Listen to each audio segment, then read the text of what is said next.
Ladies and gentlemen, welcome! The Bhaktivedanta Players humbly presents the Bhagavad-gita as it is, the transcendental conversation between Krishna and Arjuna.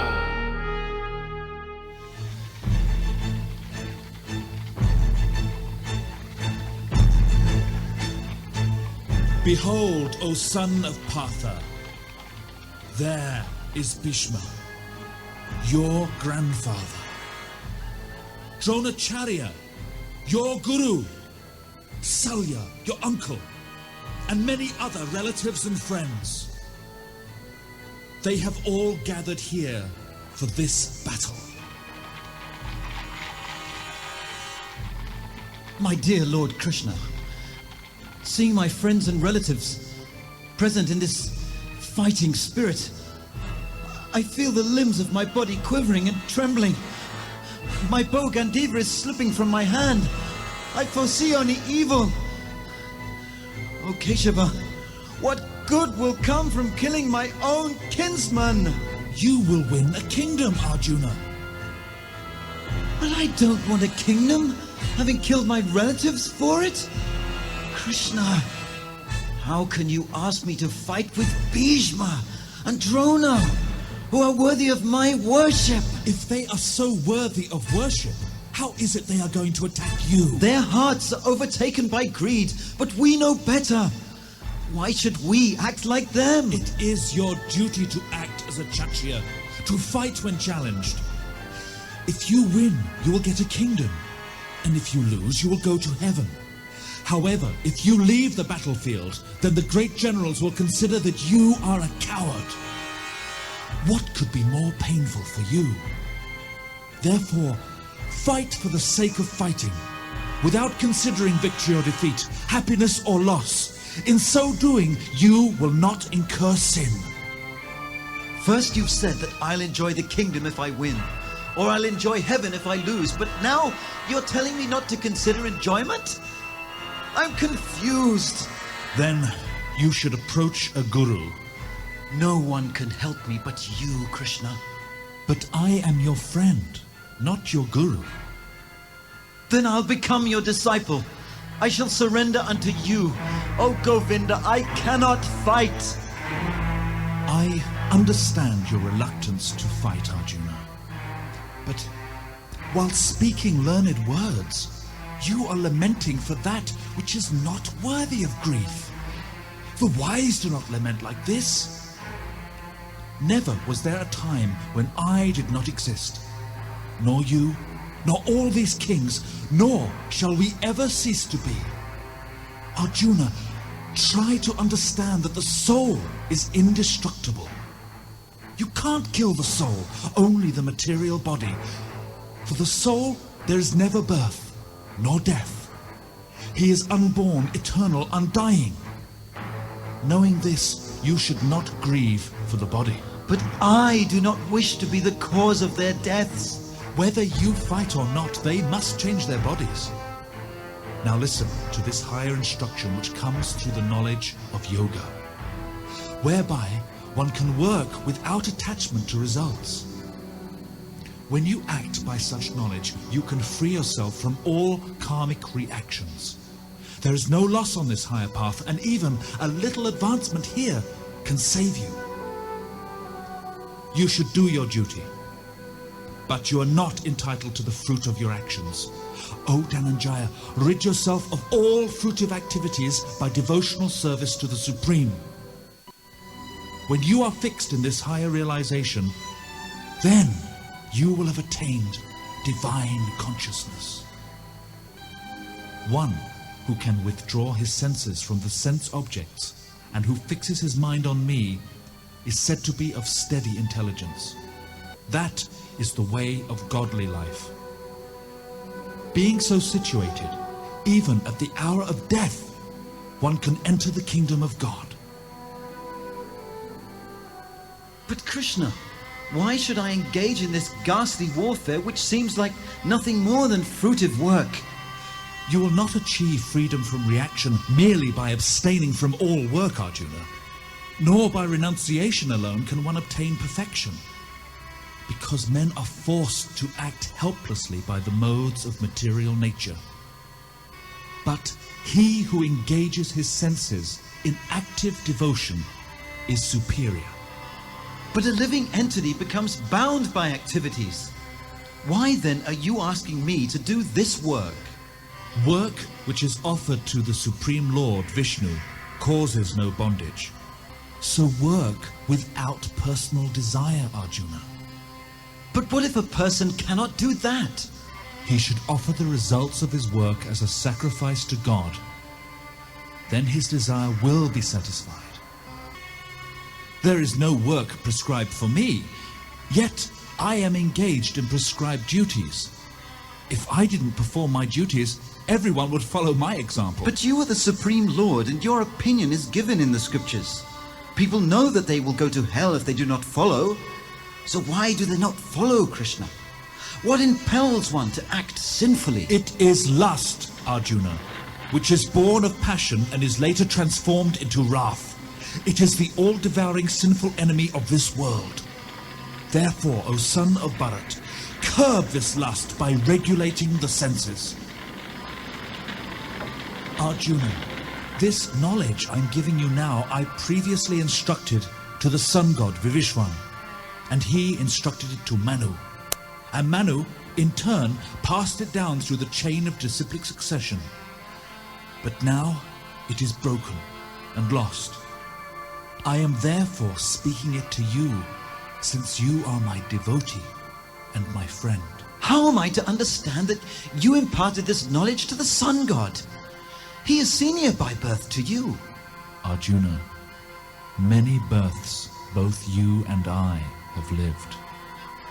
I can remember them all, but you cannot. I am unborn, and my body is transcendental and indestructible. I am the Supreme Lord of all beings. My appearance in every millennium is for the enlightenment of the living entities.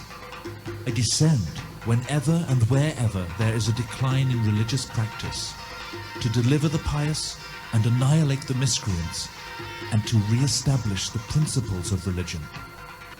Anyone who knows the transcendental nature of my appearance and activities does not take birth again in this material world. I must know more of how to gain such transcendental knowledge. Then just try to learn the truth by approaching a spiritual master. Inquire from him submissively and serve him. He will give you real knowledge. With this knowledge you will be able to fight without being in illusion, and thus you will burn up your sinful activities. Therefore, the doubts which have arisen in your heart out of ignorance should be slashed with the weapon of knowledge. Stand and fight. Fight! Fight! Forgive me, Krishna, but to be free from illusion and fixed in this transcendental knowledge, surely this means a renounced life. Yet you are urging me to fight. Yes, Arjuna! Unless one engages in devotional service to me, mere renunciation of work cannot make one happy.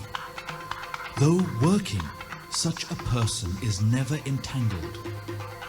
One who works without attachment, surrendering the results to the Supreme Lord, is not affected by sinful action. Whereas a person who is greedy for the results of his work becomes entangled. What force entangles us so? The three modes of material nature: goodness, passion, and ignorance. In varying proportions, these permeate all existence. But these modes are controlled by the Lord himself. Is he then responsible for our activities? No. The responsibility lies with the individual living entities. The humble sage, by virtue of true knowledge, sees with equal vision a learned and gentle Brahmana, a cow, an elephant, a dog, or a dog-eater. His mind is established in equanimity. Of many thousands among men, only one may endeavor for perfection. And out of 1,000 of those perfected, hardly one knows me in truth. Now that I have your attention, I will tell you of the 8 types of material energies. They include earth, water, fire, air, ether, mind, intelligence, and false ego. But my superior energy is the living entities. I am the taste of water, the light of the sun and the moon, the syllable Om in the Vedic mantras. I am the original fragrance of the earth and the life of all living beings. Everything is dependent on you, and yet everyone is unaware of this fact. Because they are deluded by the 3 modes of nature, Arjuna. How can I transcend them? It is difficult to overcome this energy of mine. But if one surrenders unto me, then and only then can he cross over it easily. Such a great soul is very rare. And what of the impersonalists?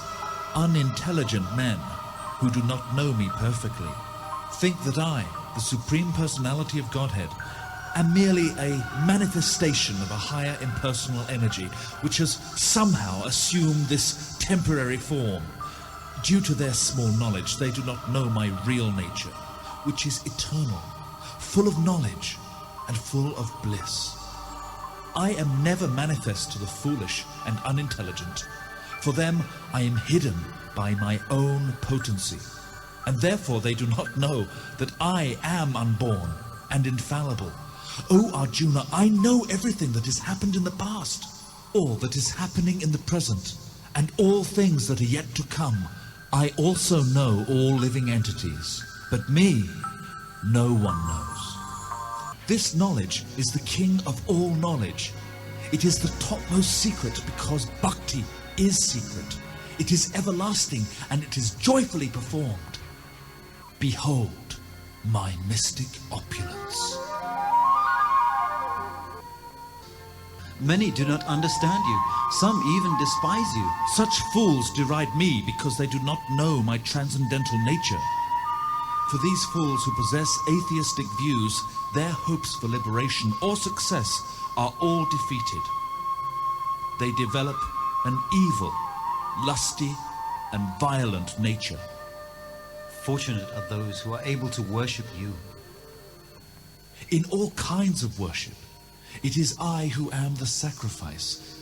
I am the transcendental chant. I am the father of this universe. I am the Vedas and the syllable Om. I am also death personified. And yet, you are personally reciprocating with your devotees. For my devotees, I carry what they lack and preserve what they have. Although they do not desire anything from me, I still provide it. Even the burden of maintaining their body is carried by me, as a householder takes care of his own family. Those who offer to me with love a fruit, a leaf, or even water, I will accept. Whatever you do, you should perform for my satisfaction.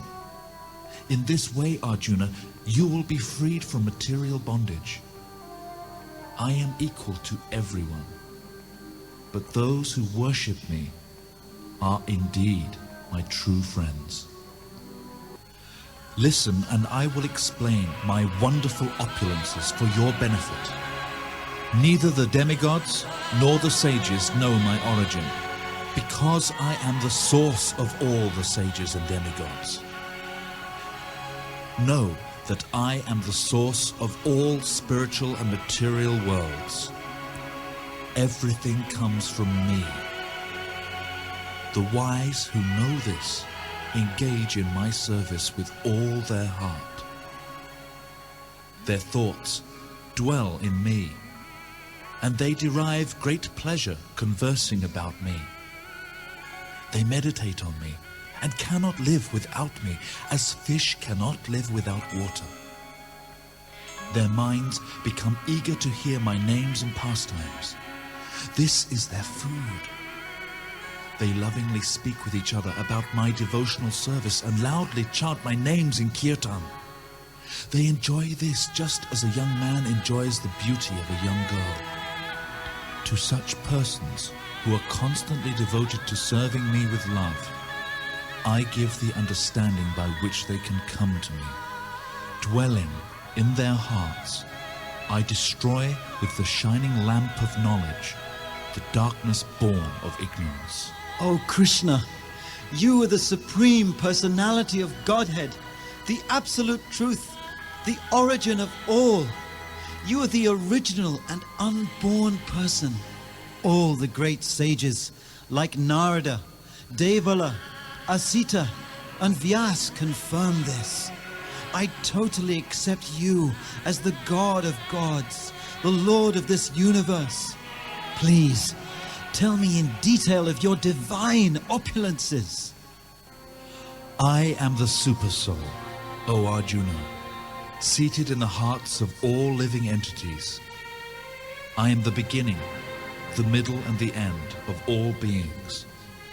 Of lights, I am the radiant sun. And among stars, I am the moon. Of bodies of water, I am the ocean. Of sacrifices, I am the chanting of the holy names. And of immovable things, I am the Himalayas. Of weapons, I am the thunderbolt. Among subduers, I am time. Among beasts, I am the lion. And amongst birds, I am Garuda. Of aquatics, I am the shark. Of seasons, I am flower-bearing spring. I am victory. I am adventure. And I am the strength of the strong.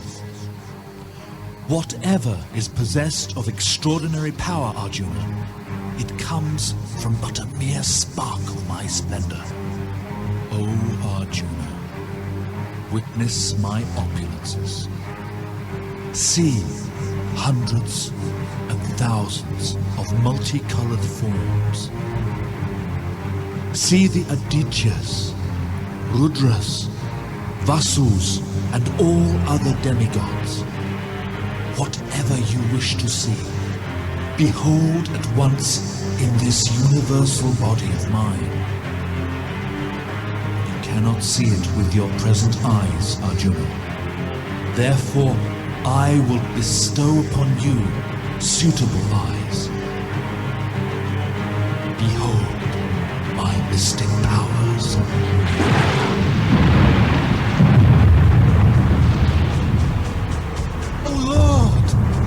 I see all the demigods. I see Brahma. I see Shiva. All the sages and divine serpents. I see in your body many, many arms and unlimited eyes. I see no end, no middle or beginning. It is difficult to behold your form because of its glaring effulgence, my lord. You are without origin. You are inexhaustible. I see blazing fire coming from your mouth, burning the entire universe. Everyone is entering into your mouth. Oh Lord, all the demigods are disturbed by seeing this form with its many faces, eyes and arms, and terrible teeth. Oh Lord, seeing this form of yours, my mind is disturbed by fear. I see the sons of Dhritarashtra, along with their allied kings and Bhishma, Drona, Karna, and our chief soldiers, all rushing into your fearful mouth. Some I see trapped, with their heads smashed between your teeth. Oh Lord of gods, I offer my respectful obeisances unto you. Please tell me who you are. I am time, destroyer of worlds. I have come to destroy all sinful people. with the exception of you and your brothers, all the soldiers on both sides will be slain. Therefore, arise and prepare to fight and win glory. Conquer your enemies. They are already destined to die by my arrangement, but you can be my instrument in this fight. My Lord, Supreme Personality of Godhead, I offer my respectful obeisances unto you 1,000 times, again and yet again. In the past, I have called you as my friend, not knowing your glories. I have dishonored you in many ways. Please excuse me for my offenses. After seeing this universal form, I am gladdened, but my mind is so disturbed with fear. Please again show me your original form. Please. My dear Arjuna, happily I have shown you my universal form. No one has ever seen this form before. You have been perturbed and bewildered by seeing this horrible feature of mine. Now, let it be finished. My devotee, be free again from all disturbances. With a peaceful mind, you can now see the form you desire. This form of mine you are now seeing is very difficult to behold. Only by undivided devotional service can I be understood as I am, standing before you, and be seen directly. My Lord, please tell me what I should do now. Perform your duties for me, and remember me always. I am the friend of my devotees, and I'll give myself to them. So don't worry. Oh, Krishna, please guide me. I have spoken everything. Now you decide. Listen, Arjuna, you are my dear friend. Hear the essence of my instructions. Always think of me. Become my devotee. Worship me and offer homage unto me. In this way, give your senses to me. I'll give my very self to you. I promise you. So please, do not have any doubts. You are asking so many things. Make it simple and say one thing. Abandon all varieties of religion and simply surrender unto me. I shall deliver you from all sinful reactions. Do not fear, Arjuna. I will deliver you from all sinful activities in the past, present, and future. Have you heard this with an attentive mind? If your ignorance and illusions are not dispelled, then I am willing to begin again. My dear Krishna, O infallible one, my illusion is now gone. I have regained my memory by your mercy. I understand things as they are. I have complete faith in you. Now I understand you are the Supreme Personality of Godhead, full of bliss and knowledge. You are the Supreme Controller and the friend of all. I am a soul surrendered unto you. Now, I am ready to assist you, to remove the evil burden of this world.